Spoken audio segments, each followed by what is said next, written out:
All right, Dev, welcome to the Nova University podcast. Would you like to introduce yourself to the people on the panel and the people that may be listening into the podcast right now? Yeah, I'm Dev Chandra. I founded a company called The Process Hacker, and we help business owners systematize their business using project management tools and other software tools and systems. Specifically, I love ClickUp, so that's the one I've been specializing in. And other than that, in the Navy Reserves right now. I was active duty, and like in my time in the Navy, I was a huge operations guy. I did a lot of shipyard work.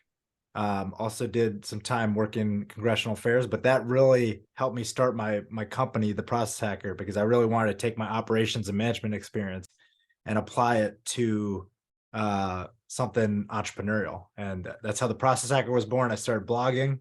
I really got into blogging about operations management processes, and from there, I really moved to consulting business owners. So and now I live in Pittsburgh, and I like traveling, and I also do some real estate on the side. So we could definitely talk about that too. So it's a Nice. lot of good stuff in the Nice. air. And before we even get into the money stuff and everything, I really want to know about you in a way. So, like growing up, did you have someone to teach you about money? Like, what was your childhood like? And we both kind of have the same skin color going on, so I can bet we Yeah, kind of have the same childhood. So, for what was sure. yours like? Yeah, so I was born in the U.S. My parents are from India, Mhm. and they're from Western India, and um, the side of money that I did learn was like kind of saving and being cheap. Like Indian people are known for being cheap, but I did not learn the investing side. So on one hand, I learned how to save money, uh, and be cheap, which actually didn't help me because I think being cheap is actually not great. I don't know if you know the difference, like Ramit Sethi's difference between being cheap versus being frugal. Yeah, oh, Have yeah. you heard I, of it? I've seen the Yeah. Ramid is the one that wrote the book. I will Uh, teach you to be I rich. will teach you to be rich. Yeah. Yeah. Can you And quickly explain that to people that are like that don't know or haven't read that book? yeah, so that actually book changed my life on finance. So the Ramit Sethi method is so there's three schools of thought I think of in finance. I think of like Dave Ramsey, which is just the baby steps, and you basically save, you pay you completely pay off your house, and then you follow the steps, right? The Ramit Sethi method is, all right, like there is a limit, to saving and cutting costs, but really put money toward the things you enjoy, and then really try to see if you can increase your earning power. And then the third one's the millionaire fast lane, which is like, all right, you need to build a business when you're young so that you can be rich now instead of being rich later. And so Ramit, I really admired what he did because I read his book because I didn't know anything about investing, and it taught me about how to invest. And it taught me that difference between being cheap versus being frugal, which Indian people are cheap in the sense that, hey, like if you go to dinner, like, like don't pay, like skimp on the tip, like being cheap in the wrong places. Like if it's like somebody's birthday, like getting something lame or so, like you know that friend who doesn't pay enough on the tip, or that's the wrong, that's Indian people do that, and it's the wrong attitude. But being frugal is, all right, like I know that I need to pay a tip, so maybe I'll cut back on the main meal that I get, right? Hmm. If I can't afford it, right? I'll get an appetizer, but I'll still tip the waitress properly or something, right? Or the waiter. And then when you do get enough money and you do save, like really putting money toward the things that bring value into your life. And I really like that because the other problem that people have with spending money is there's things you should be spending money on, like fancy cars or, maybe nice clothes or something. But Ramit is like, what gives you the most value? What brings you the most joy? Okay, put your money toward that, and everything else just cut back on. And that's where I don't really need stuff. And that's where minimalism comes in. But Hmm. I like experiences. So I've spent more money on experiences and Yeah. and as well as investing in my business. Oh yeah. So And to add on, like I kind of I show a lot of people that to to give the example of being cheap versus being frugal. Um, one of these example is if you had these spoons that you got, let's say you bought it for like 20 cents, and you had to take these amazing photos. Then you got to upload it onto eBay and then Facebook Marketplace, and then you got to go meet up with that person to sell these utensils for only $1. Would you spend all that time doing that? And a lot of Indian parents or whatever, they'll say, yeah, beforehand. But when you go in deep and dive into like the time that they're spending, like, hey, how much Yeah. how much is your time worth? Oh At the end yeah. of the day, like, it's returning this $5 item worth driving all the way to UPS, spending $5 just to return it? Like, is that really worth for a $5 item? I dumb it down to how much is your time worth, and being frugal. And I know, have you read Scripted by MJ DeMarco? I haven't read that. I got to He read that. I'm he gonna write talks that down. he talks about his frugality. He doesn't believe in that, right? He thinks that people who uses the word frugal is like they want to stay like save, and then basically that kind of like that Ramsey type of mindset about money. Just save your money, don't spend all this stuff, right? But you, on the other way, you phrase it into build it into experience. Like, if your passion is to get a Lamborghini, right? No one's Yeah. gonna tell you, hey, this is like, because everyone is different. If someone tells you, hey, that don't go to Japan, it's pretty bad out there. But Mhm. your whole life you always want to go to Japan. You thought it was fun. You've seen it on TV. You want to go to Japan. Doesn't mean that person wants to go to Japan. So again, everyone is different. I try Oh, not for to sure. judge people with what they Yeah. want. So everyone's frugality is different as well, whether it's cutting down on coffee or whether it's cutting down on spending time on unnecessary things like video games or whatever. Yeah.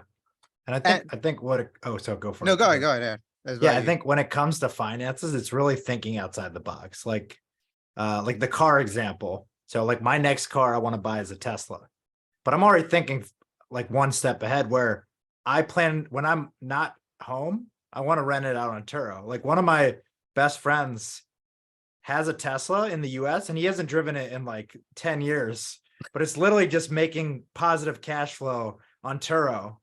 And that's the way to look at it. It's like for me, like a car, like I think it is like a depreciating asset, but like now with Turo, you can make it into an appreciating asset. So you can still have nice things Mhm. and maybe find a way to make it work. So like that's one way to think outside the box. The other thing is like with Japan, like I've been traveling the last year and a half pretty crazily.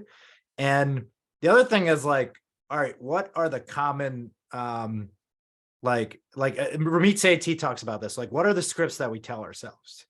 Right. So a lot of people with travel, they need to plan every moment of their trip. They need to stay in the nicest hotels. They need Yeah. to eat. They have to get reservations every night. And now that I've been traveling for a year and a half, I could say like you can live cheaper in like Mexico or Latin America or maybe Southeast Asia or other parts of the world if you just treat it differently, right? You don't have to go out and eat all the time. You can cook, like you just treat it like you're living abroad. Like you live like you're living in America, but you're just living abroad. Like, hey, you buy vegetables and food at the grocery store. You like you're not going to go out to eat all the time. You're gonna cook, right? Like just normal things that you do if you're home. Like you can do a month plus and it could be way cheaper. So it's just like thinking outside the box when it comes to what is the conventional thought, like what are the scripts that you have to or people are saying, like, and how do you really want to live and stuff. So Yeah, yeah. of course.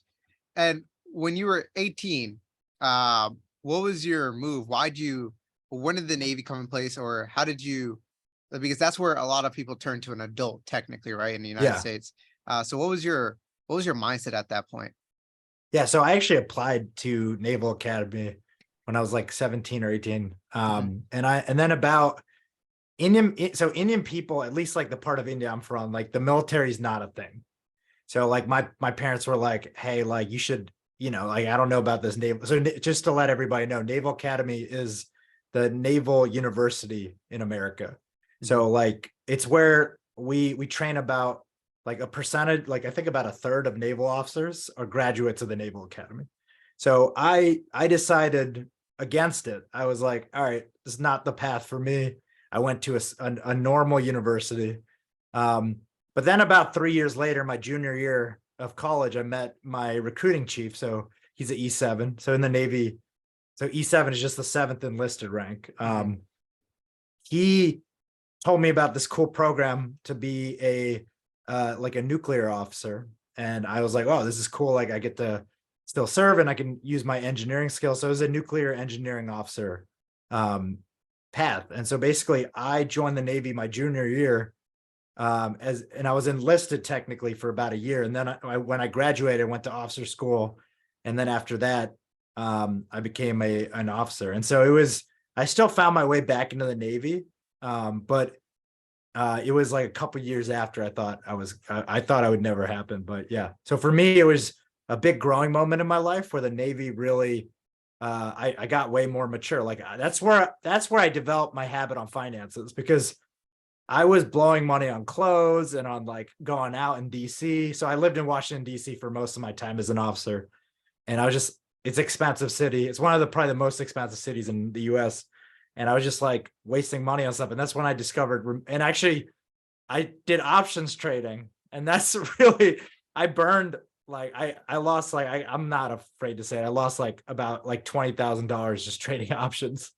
And that's when I got Ramit's book. That's actually the point in my life where I was like, I need to learn about finances, because like what I was doing, I didn't know how to invest and stuff. And that's actually how that was one of the more mature periods in my life, as well as like maturing, as well as like work ethic, like really developing like my skills as an officer. And so yeah, that's like, it definitely was a huge growing moment in my life.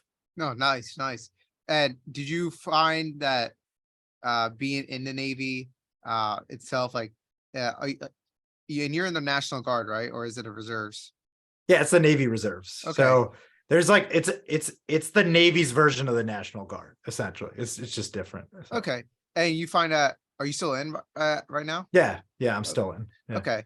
And when did the whole like entrepreneurship route take place? So you read uh Ramit's book. Did you just start doing this entrepreneurship stuff, or what changed that? Yeah. So just to give, so in I'd say in 2015, when I was my first year as an officer, I read the book. But my real interest in entrepreneurship cultivated over the next few years. Essentially, right, think about the normal scripts we tell ourselves, and it's totally fine to live like this. Like you get a job, you invest, right, you work until you're whatever years old, you retire, right. And then what happened was I started meeting more and more people that weren't doing that. They weren't living in one place. They might be working remotely, or they're building a business, right? Like they don't work for your typical company. Or a lot of them were creators on YouTube or on socials. And it was like, wow, you're making a living just making YouTube videos. And I was like, that it just blew my mind. And one of the big conferences that really changed my view of the world was this conference called Menfluential. It was called StyleCon, started by two big YouTubers in the men's style, fashion, and grooming space, Aaron Marino and Antonio Centeno. And that all the people I met there like blew my mind of what was possible in life, because literally people were, some were traveling the world, just working on their laptop. Other people were, just never leaving their house and just making a full-time income just in their home, making videos about style. And then there's other types of YouTubers. And that's where I learned about how, what entrepreneurship, that's the first like initial point of where I was like, whoa, there's this thing called entrepreneurship. And then after that, I started reading books. And one of the big ones was 4 Hour Work Week, where um, that changed my life about like just what was possible with life. Like kind of like what I said, like what I thought was the normal way to live life. 4 Hour Work Week by Tim Ferriss was like the most defining book. It just in terms of what was possible. Like, hey, you could retire in the middle of your life and just take it. And this is what I've done the last 2 years. I've taken about a year to two to just work on my business, travel, and not do the normal thing. Talk about that later.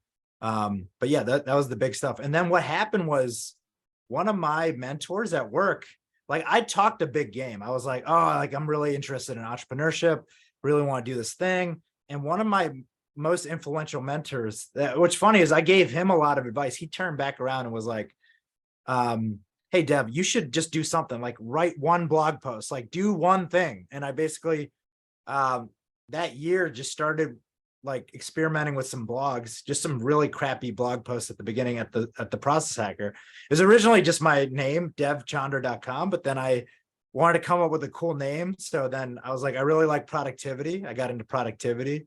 So that's why it was called the Process Hacker. That name was available. And that's I'd say about 4 years in. So when I about a little over halfway of me being an officer, I switched over to being active duty. I switched over.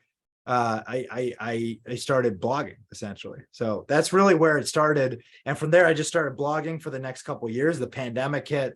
I really got into blogging, and then I experimented with different types of entrepreneurship. So at first, I tried to be a productivity coach. What I found out is people don't want to pay for productivity coaches. It sounds kind of cool, but it actually, like, if someone's like, hey, I'll help you make more money, people are going to pay for it. If someone's like, hey, I want to make you more productive, people aren't actually going to pay for it. It's kind of nuts. And from there, I switched into, I was working for a mentor as like an accountability coach, but we focused really on the results that we would bring people, like, hey, we're going to increase your profit or income. And then from that, I actually moved into project management implementation, like helping people take their business that's generating money and now, hey, I'm going to come in. I'm going to be your fractional COO or online business manager. That's another word. And I'm going to build systems in your business using tools, using the operational skills I learned. So basically, someone's business would be unorganized. They're using Excel. They don't know what they're doing when it comes to like building a SOP. And I'll come in and I'll create. I'll use ClickUp mainly, and then I will build out their ClickUp, right? I'll help them create systems and processes in their ClickUp so that they're organized, and then also like organize their files and stuff.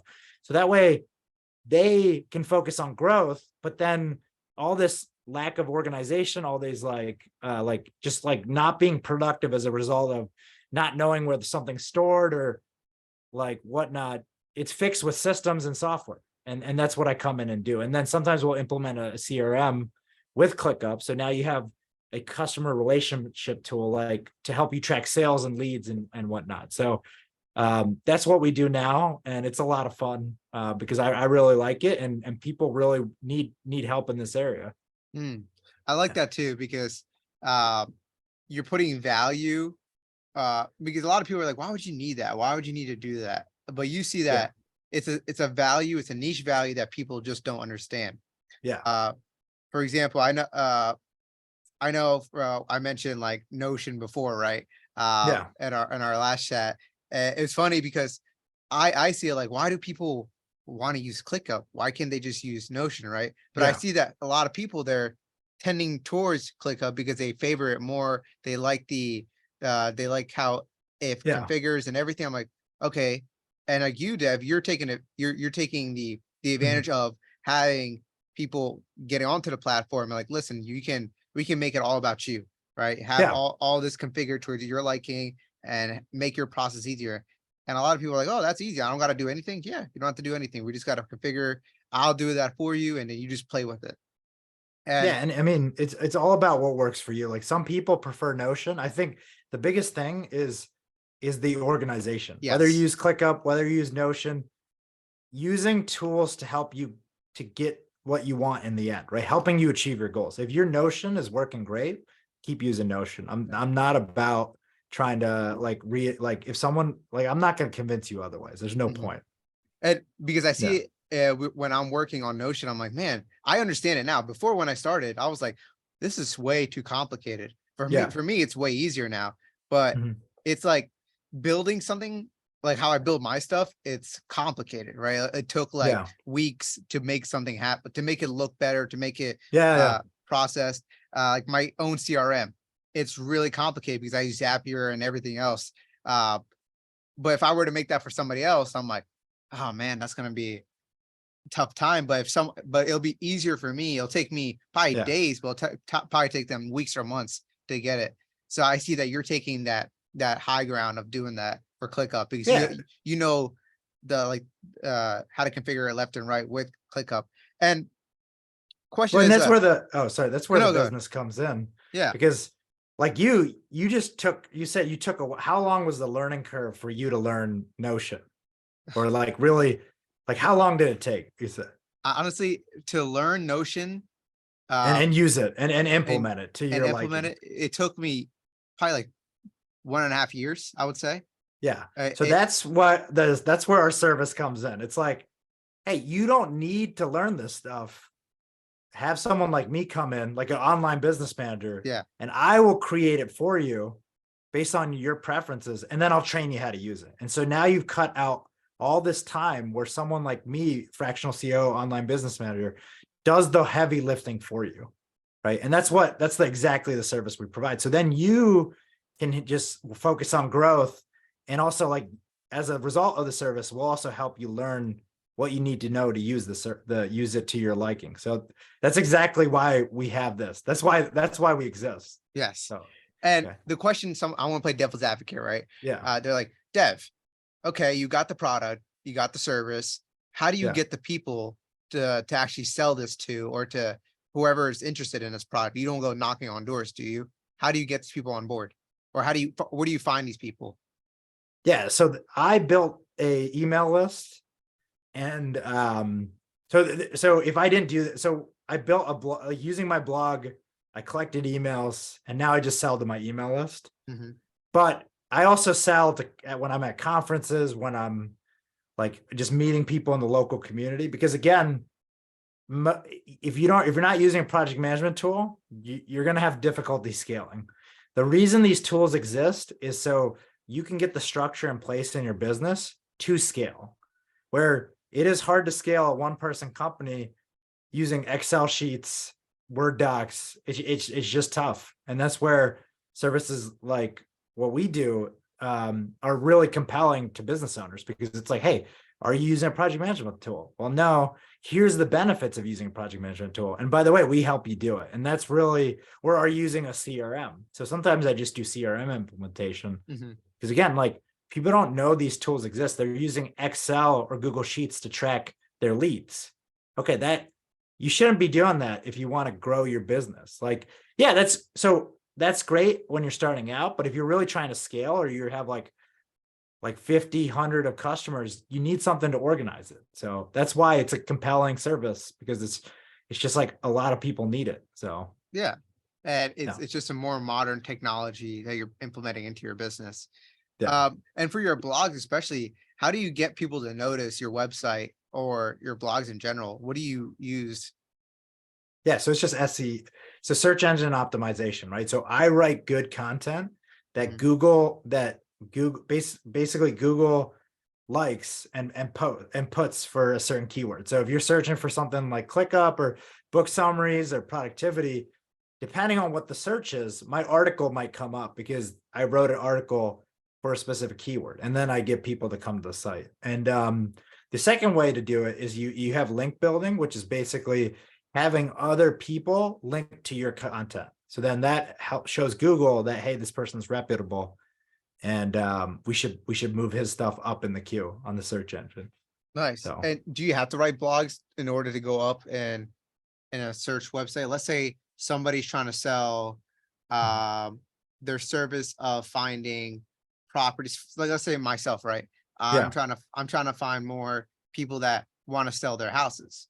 Is there a way I can uh have SEOs without putting up blogs or anything like that?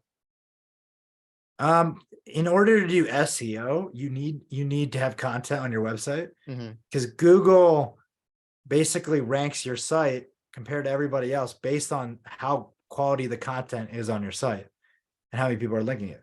But it also comes down to like what your business is. Like if I just start over, right now, what I would do is I would do more outbound type stuff. So I would go to conferences, I would go meet people in the local community, because you have to figure out where your customers are, right? And really, once I niche down to, okay, I'm looking for remote companies that probably make about $1 to $5 million, because they need to be able to pay for a service like this in revenue. And then they maybe have a small team, maybe it's just a solopreneur. Those are my customers. So then when I go to like a conference or a local meetup or something, I can say, hey, I do ClickUp implementation, or I do online business management for this type of company. And that is how I would do it now if I didn't have any online presence, right? The other thing you could do is you could do LinkedIn stuff, right? You post content on LinkedIn, but it really depends on where your customers are and what the best way to reach them is, because you might not even need a website and whatnot. You could just literally, if you have a good network, you could just sell people in your network that need what you do. Okay. Yeah. Because I'm wondering through someone that's starting out, trying to do the whole blogging. And you think blogging is worth it now in 2023? Or people, because people have that low, that's what is it called? That where Yeah. they're watching TikToks that are like 20 seconds long versus a video that's 10 minutes long. I forgot what Yeah. the I mean, phrase is. yes and no. I mean, I think for certain types of searches, like product searches, people are still going to look for blog posts, right? I think when it comes to getting to learning something, it could be like 50-50. Like some people want a video I think for certain things, like, okay, like if I had to work on my car or do like learn something in a program, yeah, I'll look it up on YouTube. But if it's like, hey, I want to know about the 5 best products, it might be easier to just go to a blog post. So again, it just depends. I think blogs are still valuable real estate in today's world. Um, and here's the thing: these AI algorithms like ChatGPT, they need people to still produce content in order to reference, right? For ChatGPT to work, content still has to be produced. Like it Mhm. can't, because ChatGPT only works if there's stuff to read, right? So in that way, I think blogs are still like beneficial. So Okay. And yeah. with your, is there any changes that you made over time with your blogs? Like, what could have you done differently with your blogs than you did before? Yeah, I mean, I think it's just a gradual process. I think at the beginning, I just wrote stuff that I Hmm. wanted to write about, but then later I learned about keywords. So, okay, people are actually searching for stuff like specific search intent, right? And then I would write articles to keywords. And then over time, I figured out, okay, like how can I improve my blog article based on other competitive articles? So you look at what competitors are doing, and then you write an article that's better than those. And so over time, I'm incrementally getting better. It's just like if you started creating YouTube videos. At first, you might have like just like like a quick shot of you talking to the camera, and then over time you add B-roll and you add like better equipment, and so it's just a gradual progression that I got better at blogging. Okay. And what do you Yeah. use for the best SEO tool to make sure that you're keeping with the trend and everything? Yeah. So the 2 tools that I love is Surfer SEO, and that looks up, that helps me write articles to a specific keyword. Hmm. And then the other one is Jasper, which is like my AI writing assistant, which I think Jasper is better for writing stuff compared to ChatGPT for blogs. For other things, I think ChatGPT is better. Like maybe for contracts, like I actually used ChatGPT to create a contract for a consulting agreement. Nice. So, or write emails. I think ChatGPT is really good at creating emails. Okay. And Yeah, I want an example of that because if I use yeah, ChatGPT, okay, for example, Jasper, you say use Jasper to write your blogs, yeah, correct? But what yeah. if is it something that you never even thought of, right? Or if it's like something that you kind of want to fix up. So do you write Jasper out and then do you edit it after, or do you just like keep it as it is? Yeah, so you got to use Surfer and Jasper together. And so Surfer can be enabled on Jasper's platform. And so Surfer tells you what keywords you need to include in your article, and Jasper does the writing, right? And then you got to edit it yourself because, again, like there's tools that can identify AI and you need to make it sound human. So you got to read through and make sure it sounds right. So, and then Grammarly is important too, because that can check for grammar and spelling and all that stuff. So I'd really like Grammarly also for just everything I do, just to make sure that it does a double check of writing style. Nice. So I'm guessing Yeah. you use, um, just correct me if I'm wrong, Yeah. the Surfer, and then you Yeah. use Jasper, you mix them together, and then Yeah. after that's done, you go in through with Grammarly to make sure Yeah. everything's sounds human and looks Yeah. good with. It's a grammar checker. It's like one of the Okay. best spelling grammar checkers that you have out there. So, Okay. And how do you make sure it's not copyrighted in a way? Do you so a have a lot system of for that? these, yeah, these things have plagiarism checkers. So Surfer and Grammarly do check for plagiarism. So Mhm. that's also huge. So Nice. And I'm guessing you use the same thing with Chat GPT. You write out the email and then you make it sound kind of human afterwards. yeah, so I'll run anything from ChatGPT through Grammarly again, just to make sure that, because ChatGPT is just good at putting stuff together, but Grammarly really makes sure that, hey, the grammar's right, the spelling's right. There's certain types of grammar rules that are followed, right? So that's really where, and then the plagiarism piece. So Okay. And has there ever yeah. came upon a time where you wanted to write out something, but it never came out the way you wanted, and so you have to go back Oh, into it, all the and time. Yeah, so all you the just go time. back and you Like just start writing it. yeah, sometimes you gotta give, like AI tools are only as good as like the information you feed it, right? And so you have to feed it the right information, because sometimes you're just gonna get it, like you might feed it something and it just doesn't understand what you're giving it. So you gotta maybe tweak what you're putting into it so that it could better serve the user, you know? Nice. Yes. Yeah. And can you speak about how you transitioned into real estate as well with everything of your business and you being in the Navy? How did you Yeah. transition to real estate itself? Yeah. So real estate. So I was active duty in Washington, DC, and I never bought in DC because I just thought the market was so expensive. Now, if I went back in time, I probably would have bought in DC just because like the appreciation was ridiculous. Like even in the 5, 6 years that I lived there, the property values, even with like different types of protests or whatever, property values went up like crazy. Mhm. So, and it's a forced savings account too, right? So if you're paying, so DC houses, like for me, maybe I could have afforded with my salary, like a 500,000 to 750,000, 100,000. These are big numbers, but condo, and the bank might have approved it, right? And that would have doubled in value. It could have potentially like at least 1.5 in value. Um, and you're forced to save because the price of the condo is so like the mortgage is so expensive that it's like a forced savings account where you're forced to commit a bunch of your salary to it. So now you're like, oh, I can only spend a certain amount on actual living. So that would have been a smart move in hindsight. I would have actually done that. But then what happened was I learned about real estate in the pandemic Mhm. because I read MJ DeMarco's book, and also I followed John Somnez of Bulldog Mindset, and that's where the real estate bug started really developing.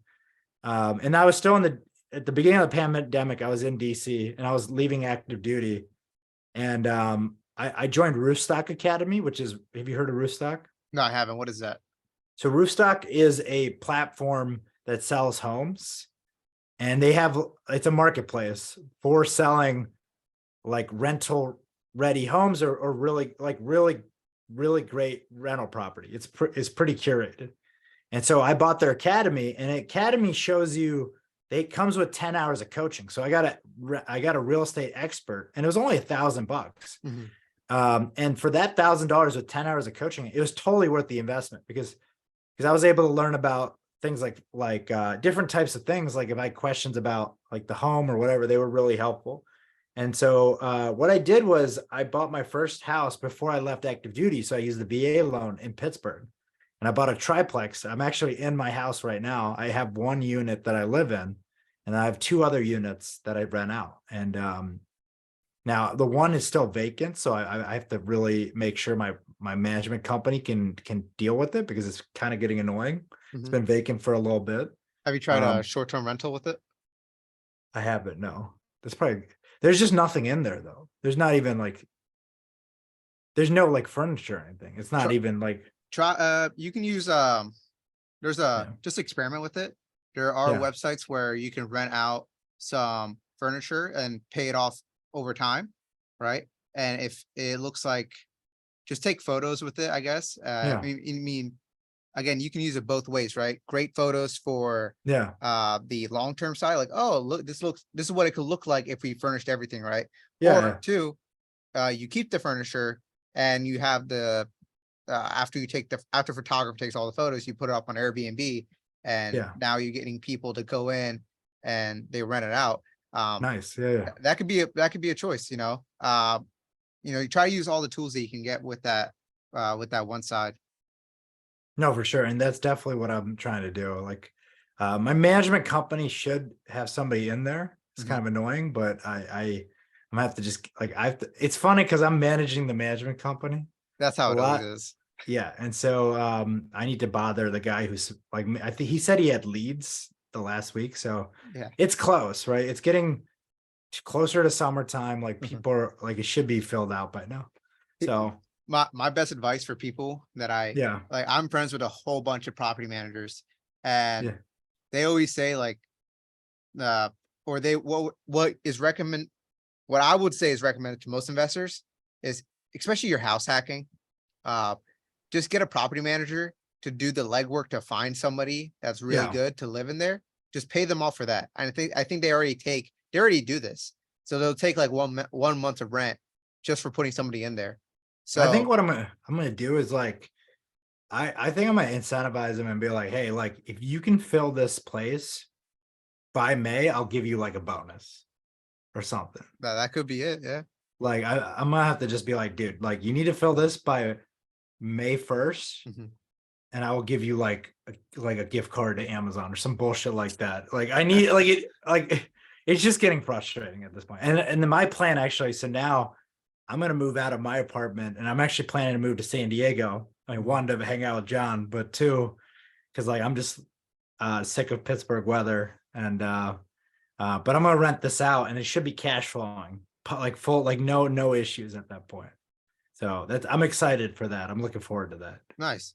Because I always Yeah, recommend people like, hey, just get the yeah, property manager to find you the tenant, but then yeah, instead of managing the tenant, I mean, instead of managing the property manager, you can now manage the tenant itself. Because guess what? Like, all you do is, if they're a good tenant that your property manager found, then they're gonna pay their rent, correct? So yeah. that's all you have to deal with is collecting that rent payment. And you Oh, can for do the sure. all like what I like to do is going up to the person, be like, hey, your rent is, let's say, $900 a month. Yeah, You can get $5 off if you sign up for auto payments, and boom, you don't got to worry about anything. Uh, for the most part, right? okay, yeah, Same thing, right? If yeah. your property gets damaged, your property manager is going to contact you. Hey, what do you want to do? I'm like, what? You should. I mean, they should deal with it, right? I But know they, it's like it's one of those issues where like you love them and then like even like cutting grass, it's like I know a guy in the neighborhood who does it for like 30 bucks, where they're trying to charge me like 60 per cut, and it's like, come on, so like it's give and take. It's give and you take. could So you could it's tell your like, property manager to hire that person too. Like, hey, this person will do it yeah, for $30. I I just want him. hired that. So I do certain things myself. Like when it's a big repair, like the roof, like I just picked my own company, Yeah, had them do it because it's just like they don't need to take 10% off the roof because that's like $18,000. Yeah, but so honestly, like it's still been pretty solid investment because the house has gained value. Um, like when I move out, it'll cash flow, and I'm not like it should be a net positive. So that's the great thing. The one thing I messed up on was my lender. We didn't realize that we needed flood insurance until after the house closed, which was really stupid. But mhm. you learn from these mistakes. And then when I go to San Diego, I'm planning to buy too. So I'm gonna because I think again the San Diego market is always going up, and it's a forced savings account at that point. And Yeah, so of course. And I think the beauty of that is it is a forced savings account. Like if you buy in an expensive market, yeah, you might not make like like returns on like the cash flow side, but in terms of forced savings account, you're forced to put equity away, you know, mhm. and you have no choice, right? You just have to do it. And I think that's like a smart hack that you could use to like cut down on your expenses. It's like, oh, I have to put money toward the house, so I can't spend a lot of money. So it's one of those hacks where I've seen it work really well. So in San Diego, that's what I'm planning. Like that. Yeah, And yeah. before we move on to the ending questions, do any of you guys have a question before we move on? Either Jaden, Ricky. I think Pan, did you have a question about what channel? Yeah, so it's called Stat Alpha M. I think that's what you were referring to. Aaron Marino, you can just search Alpha M or Aaron Marino, and then Antonio Centeno is the other channel, like the I, men's style. I used to watch them Yeah, as a kid. yeah. That was funny. They're really great guys. Like I've met them both in person. Like they Really? really, yeah, they really do care about their audience, and yeah. I use I And actually do actually, have a quick question. go ahead, Jay. yeah. This doesn't really pertain to like real estate, but this is like this is just something that's like been on my mind. When it comes to like getting furniture, do you recommend buying it or renting it? I find it really depends on the situation, right? If you're buying for yourself, your home, buy it, because renting it out would cost you more. If you're like starting, let's say you need a leverage, right? Leverage is key for business. So let's say you have what? Zero money. So you can leverage getting all the furniture from a company that say, hey, we'll give you X amount of time, like 6 months to pay it off, right? Cool. And guess what? You have a loan for the house as well. Cool. Now you're leveraging everything. But the money's gonna come from people coming in and renting out your place. So that's where it makes sense to rent out furniture if you don't have any, right? You want to start business as soon as possible, than rather waiting on something and having to pay off that mortgage instead of having money coming in, right? Turn it into an asset as soon as possible instead of having a liability with you. Yeah, I mean, I think the one way, if you do, you can buy on Craigslist. Like, you don't have to buy new stuff, right? So Oh yeah. there's cheap furniture pieces out there. Like my bed I bought on Amazon for like maybe $100, right? So again, like that's one way you could save money. You could go to Craigslist, you could go to whatever, right? It's just trying to figure out like, okay, I don't have to buy stuff new, right? It's not permanent, right? Or if I move a lot, if you're gonna move a lot, if you're gonna do the house hacking thing, then like you could rent it, then it might make more sense to do that. So just again, it just depends on what makes the most sense for your situation. So, Oh yeah, definitely. If you're just staying, like I know a guy that stays at his apartment and he rents out washing and dryer machine. So when he moves out, he doesn't have to pay for moving costs because the company's going to come back and take the washing and dryers away. And if he doesn't have to get a warranty, he doesn't have to get any of that stuff because that's all on the company side, right? I always also recommend whenever you're traveling, instead of using your own car, rent out a car, right? Because instead of putting more mileage on your own car, you can put mileage on a rented car and not depreciate the value of your own car in a way. So those are some small tricks, and you can build up points. It's like it's really cool of how like you can, once you got the whole leverage thing in your head, you can pretty much leverage a lot of things in your life, whether it's cars, like you said, Dev, like your friend renting out their Tesla. I'm renting out one of my Corollas on Turo. And the funny thing is that I didn't even want to get this car, but the reason why I got it was so I can give it to my sister whenever she's old yeah. enough to drive a car. And so if that thing is being paid off and it's giving me what, $200 in cash flow every month. I Oh, don't. that's a crazy thing. My friend Yeah. makes more money. So he got a Tesla loan and he makes positive cash flow on the Tesla. Like he's not paying, like his Tesla is gonna be free, because he's got, once he pays it off, it's just free cash flow. It's kind of Yeah. nuts. And, Yeah. and especially you can also write stuff off like that with if you're running a Turo business, a lot of your CPA or whatever, they'll say like, hey, you can actually write your car off, not the whole thing, right? Probably percentage wise. Well, you could write off maintenance, you could write Yeah. off all the stuff. And even like me living in my apartment, because it's a business, I live in a house hack. I write off internet, I write off Yep.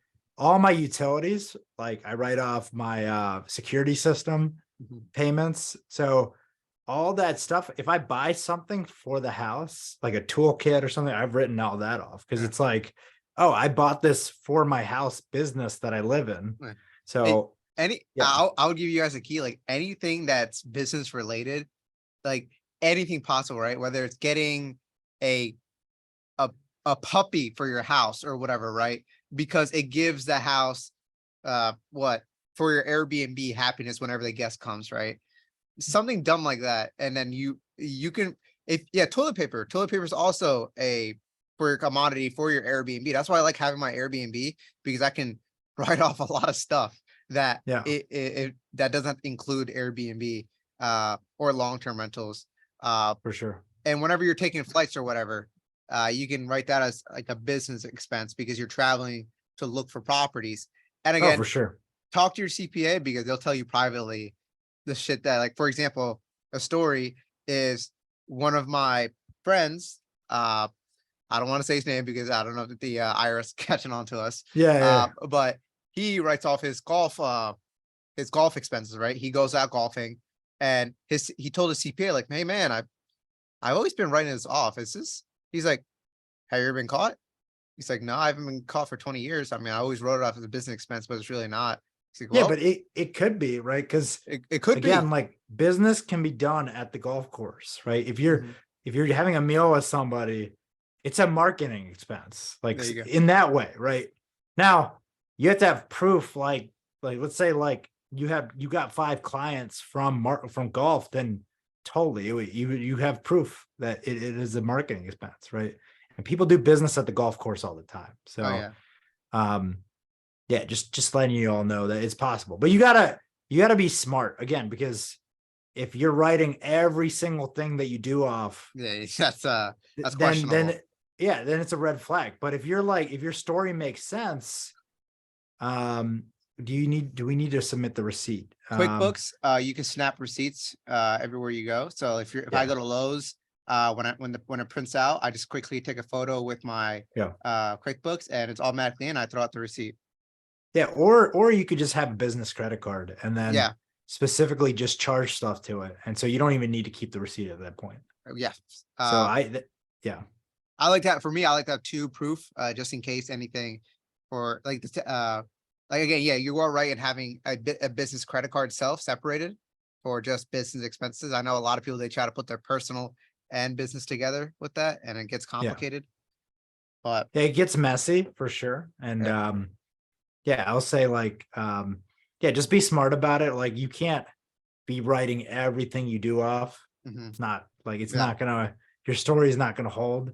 If you're not making a ton of money, the IRS is probably not gonna come after you. So yeah, like just keep that in mind too. Like they're not gonna waste their time with someone who's like only making 100,000 in revenue. Now, if you're making a million in revenue, yeah, they're gonna they might come after you a little bit. oh So yeah. They yeah, so they it's they, just they yeah, always check on Coca-Cola every year just to see if their money is straight, and it's a hassle, but it's what they have to do because they make so much, and just to make sure they're not monopolizing anything or whatnot.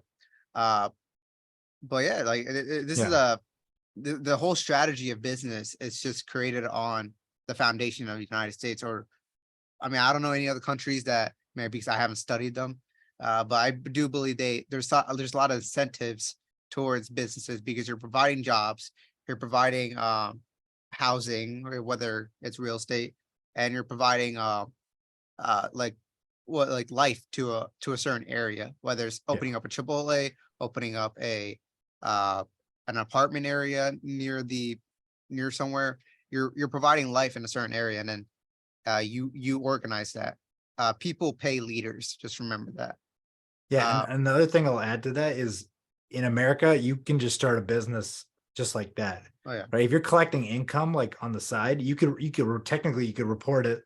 Right. If you have an electronic record, you should probably report it because you're gonna get in trouble. Mhm. But yeah, you could like it's so easy to do that. Where in other countries, you might have all this regulation that you have to file all this paperwork and stuff to start a business. But there is like a option to do like I forget what it is, but you could just collect income and then just add it to your taxes. Um, so yeah, Yeah. that's what I'll say about that. I mean, and then the leverage point, I really agree with. It's like, hey, like thinking outside the box of how can I leverage what I'm doing? Maybe it's my car, maybe it's a skill I have to make money, right? So And now we can move on to the ending questions here, Dev. yeah, So if you can go back in time and tell your younger self something, what would it be? yeah. I mean, I think a lot of it is like I've spent a lot of money on dumb stuff, and whether it's a lot of stuff for my business, on coaches, on like there's a lot of things that I've put money toward where I've just like that was a waste of money. Mhm. And then I wish I spent more money on experiences. Like all the and the Bitcoin, unfortunately, like I did really well. And then like I had money in BlockFi, which got destroyed when FTX got destroyed. So crypto, like I was a big believer, but I probably would tell myself not to do crypto, or maybe do crypto and get out. But that's just luck. But I would just say, like, there's just a lot of stuff that I didn't need to spend money on, right? There's a lot of free stuff out there. And the crazy thing is, like, if you can be resourceful, you don't even have to spend that much money to do stuff. Like, there's so much free stuff out there. And then there's good people out there too. Like John is one of them, like John Somnes, where I've like learned so much from him. And he genuinely cares about your well-being. And there's a lot of people in the business world that could not care less about you. Oh yeah. And really just want your money. Like they just want to sell you because they can.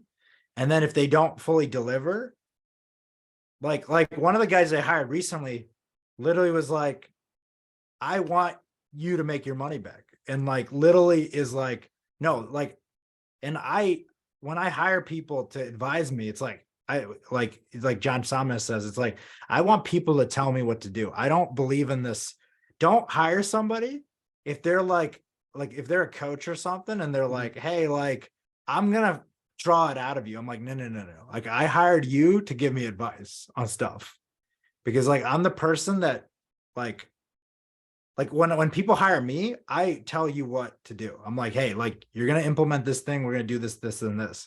But I don't like the people who are like, oh, like, we'll go on this journey and like, we're going to draw it out of you. Those people I would be skeptical of, because like, I just think you're wasting money at that point. You could just ask other people for help or introspect or something else. So yeah, there's a lot of lessons along the way. So I like that.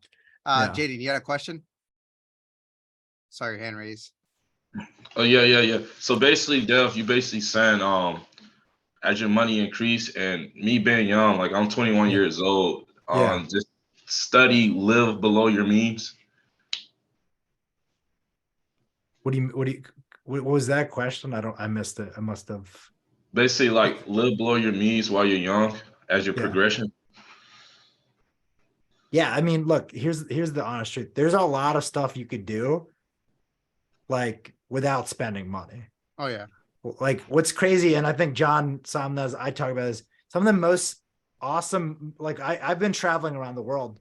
Some of the best moments of my life has just been like crappy beer and just hanging out with friends.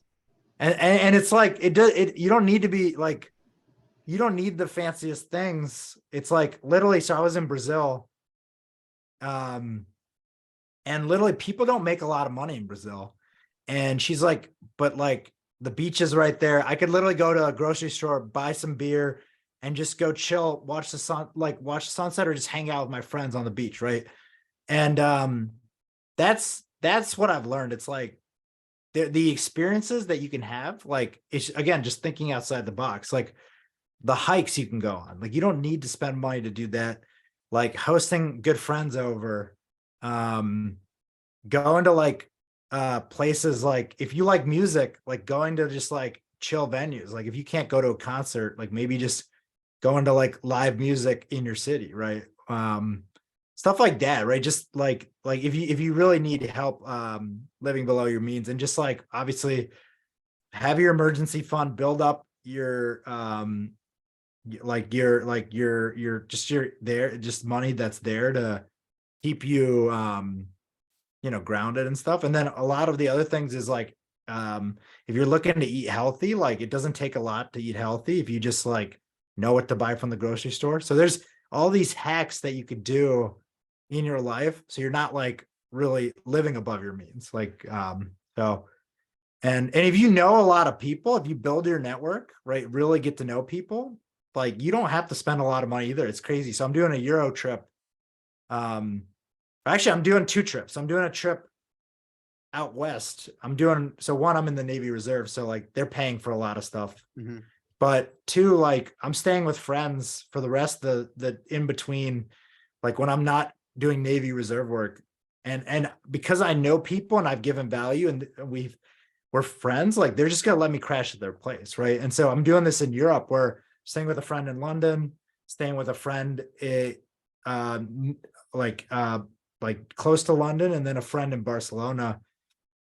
And that's the other thing I've learned. Like, if you can build the right connections, like you don't have to be splurging on stuff like that. So it's kind of nuts, but yeah, it's just like stuff like that where if you grow your network, you think creatively about how to live life. You could definitely live within your means. You buy used cars as opposed to buying a new car.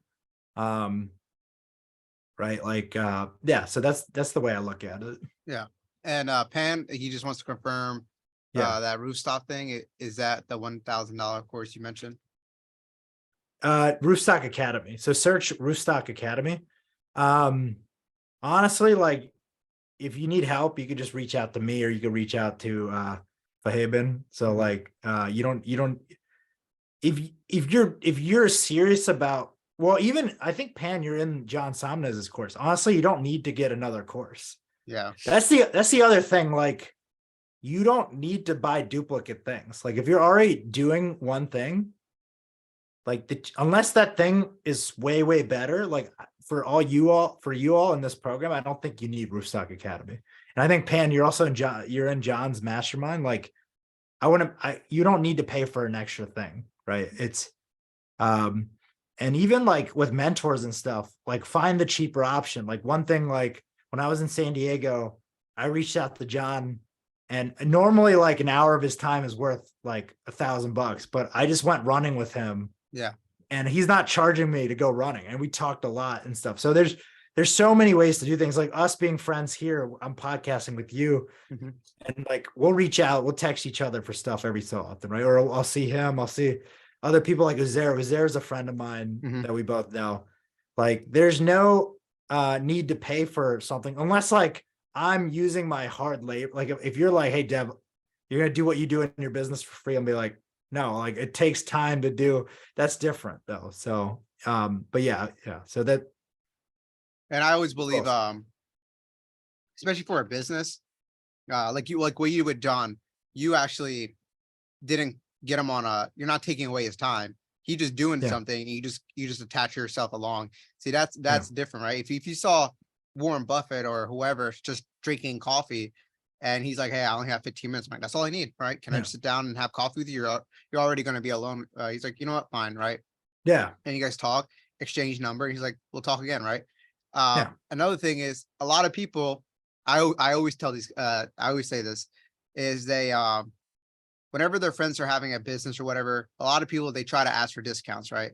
But I encourage people to go to your friend who has a business and pay extra for their for their business, right? If they're selling knives or whatever, buy their knife and probably give them a tip as well, right? Be like, hey, I'm trying to help your business grow. I'm trying to use your product. I don't want a discount, right? I feel like a lot of especially my culture, they always expect a discount or free knowledge in a way. I believe knowledge should be free, right? But I do also believe time itself, like if I, for example, have kids or whatever, and I want to spend time with them, and you're asking me, hey, can I talk to you for 2 hours? I'm like, hey, listen, I can't. But if you meet up with me where I want to go, if it's not if it's like, I don't know what the phrase is, but if it's not like taking away my time and you're just adding yourself onto it, that's fine with me. Yeah. And that's how you've done it, Dev. And Pana, Dev, and actually, what I'll add to that is a lot of high performers will just give you their time. Yeah. There's some people that won't, but the thing I've been learning is the more friends I know, the more like mentors I bring into my life. Like, if you ask, some people might say no, but a lot of people will say yes. Like, it's crazy. With my move to San Diego, like I've been asking a lot of people for help on certain things, and they're willing to just give me their time. And it's, so not everybody will give you their time, but a lot of people will. So if you just ask, like some people are just willing to help because they just want to help. Like they don't need to be paid, so you can always find out that way too. Oh yeah. And I try to say like friendship is a weird thing, right? Like people back in the day, like philosophers, they always talked about this. And this is the time where they didn't have cell phones. So they had a lot of time to think about like deep thoughts about how friendships work. Like, hey, like I always say, like, think of friendship as like a chessboard. What is the best move, right? A lot of people, they'll sell out their friend for $20. It's weird. Oh, All right. They're like, oh, he took $20 from me. I'm never gonna be friends with him ever again. I'm like, does he think he's like, is your friendship really worth $20? Is it worth this could work, doesn't even have to work with friends. It could be work with contractors or people that do business with you. Is it worth getting mad over $5? Just put into that aspect. Is it worth Yeah. getting mad for 20? For maybe like $100? Is it worth getting mad? Like something like that. It's like, it's not really worth it at the end of the day. This relationship can build further and further. Like, I don't think $20 is gonna really, you know what I mean? It's a weird talk, but a lot of people, they Yeah. do end a friendship or end a relationship with their family members over petty stuff, and they don't see life as chess, where you think of, okay, what is the best move for me to move forward with this person and not set us backwards? Oh, for sure. And I'll say, like, I would give the advice everyone here, put relationships over money. Mhm. Like always choose, like if you and your friend decide to go into business together, it's not working out, just cut your losses. Like Yeah. I think one of my friends, I paid him $1,500 to do my website and it sucked. And honestly, I just forgave him for it and I just moved on. Because like for me, that friendship is still worth more than $1,500. Yeah. And like, yeah, it's a lot of money, but whatever. Like, I'm a big person. I can eat that cost, and I learn from it, right? And I'll say, like, whenever I'm in those moments, like even one of my close friends, he runs $6 million company, and I've always been trying to do business with him. And it's like, I will still prioritize our friendship. If it's not the right time, it's not the right fit. I'm just not even like, it's not worth bothering that person because, again, like, people will see that hey, like you care about me more than you care about money, and that will open more doors, like just following that rule overall than that actual transaction will. So like that's the way I look at those things. No, that's well said. Yeah. And moving forward with the ending questions here, it's like, what would you like to ask your future self? Did I like live life on my terms, right? And I think one thing now, like, I don't like what I realized over the last year and a half is I really don't care about being rich. I thought that was something I wanted, but I just want, kind of the security that money brings. So for me now, I'm not trying to optimize anymore for that long-term financial success, because I think if I do the right things right now, I'll be fine. Mhm. Because like I just follow the right principles. And then on top of that, like for me now, it's just optimizing my life right now. Like, hey, like, like, okay, like I live in Pittsburgh right now. It's a very low cost of living city, but I'm like, it's not making me happy. I really don't like, I don't have the greatest like network here. And that's why I'm moving away from Pittsburgh to San Diego. It's in California. Yeah, the taxes are really high, but I'm like, I'm over the whole trying to save money on taxes and like that thing, because I know if I move to San Diego, one, I'll be happier with nicer weather. People, there's a way bigger entrepreneurship community. A couple of my mentors live there, like John, Manny, and some other people. And also, like, because I'm in the Navy, San Diego is a huge Navy city, and it's like I could always have a job there. So for me now, it's not about like trying to like worry about like, oh, like Pennsylvania, like, Pittsburgh has really good real estate. I could house hack and make a lot of money, whatever, like it doesn't matter to me anymore. So I think it's just like being solid on those core values and those like just principles, like whether it's the financial principles, it's the business principles, and then figuring it out wherever you are in life or wherever you did decide to move to. Nice. Well said. Yeah. And what do you think the secret sauce is in becoming very successful?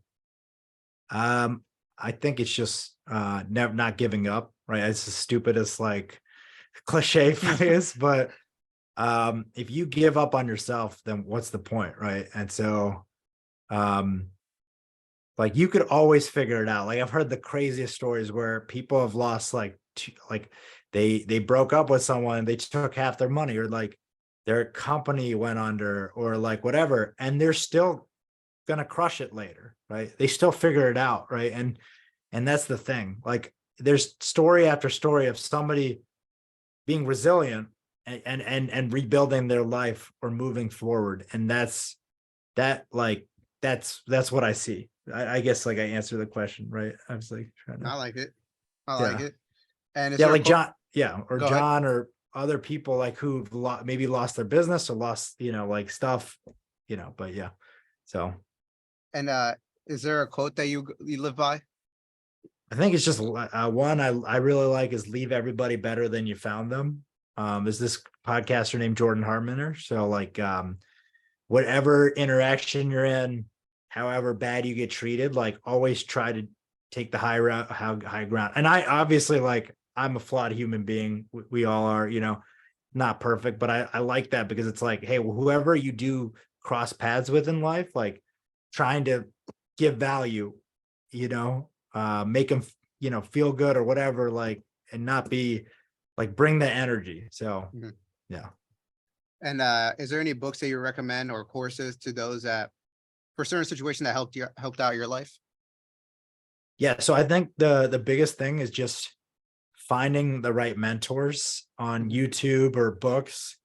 Like definitely I like books the most because there's no ads. It's just like it's very like you don't need internet.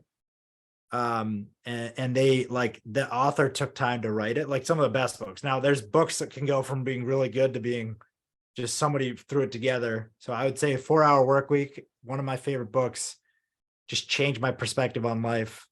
I like Millionaire Fastlane. Now, if you're early on in your financial journey, obviously I Will Teach You to Be Rich is a great book.